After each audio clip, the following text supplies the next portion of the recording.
Hello, welcome to your video on proportions. In this video, we are going to put it all together. So you'll be able to solve proportions and use them to represent direct variation. Alright, right now I'm going to tell you how we fill out this chart. This is something you're going to see in class. So how we connect proportions to direct variation. The question in green is something that was taken from the word problems we've done in the past, so it should look familiar. If 3 apples cost $6, how much do 12 apples cost? So we're going to use that problem to fill this table out. First thing is I can solve these proportions. 3 apples over $6, y over x, remember y always comes first, and then 12 apples, and I don't know how much that costs, so that is my x there, and I don't know why I put a money sign, that should be an x. Alright, then multiplying across, factor of change is what I'm using. You multiply by 4, go the same way, do the same thing, so then I have $24 is what I'm talking about there. You can do the same thing using unit rate. So 3 apples over $6 equals 12 apples over x. Unit rate means we need to find what 1 is, and 1 is in the denominator. So over $1. So how much does it cost for how many apples or parts of an apple can I get for $1? Going this way, 6 divided by 6 is 1. So 3 divided by 6 is 0.5. Now that I have that, I can rewrite. So 0.5 apples for $1 equals 12 apples over x. And then how many 0.5s are in 12? If you know that, you can do scale factor that way. If you don't, or you're not sure, you can multiply up. So 1 times 0.5 is 0.5.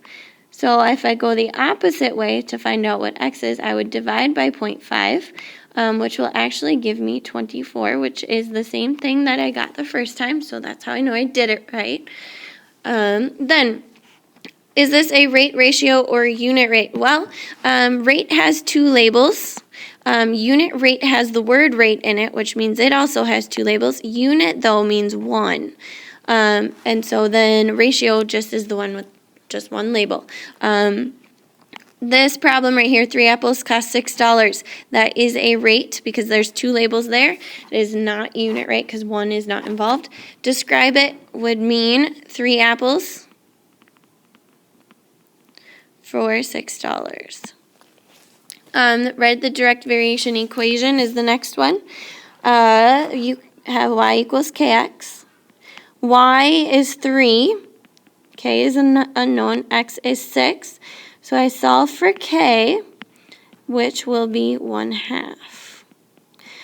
K we know is the same thing as slope. We've talked about that before. So the slope of the line is going to be 1/2. What does that mean? Well, it's y over x. Y is talking about apples. So that for 1 apple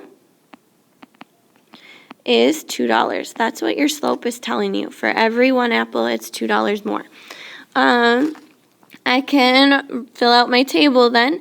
X is dollars, Y is apples, and I know 0, 0, obviously. If you don't spend anything, you're not getting any apples. 3 apples is $6. Oh, I'm backwards. I'm filling out this table backwards. Be careful in that. 6 apples, I can't even do this right. Let's try that again. 3 apples is $6. From solving our proportion, we know 12 apples is $24. At least include 4 values, so you pick your other one to solve for. It could be 1, it could be anything you can pick. Then, for the sake of time, I'll let you do the graphing part. I will tell you your X label is dollars, your Y label is apples.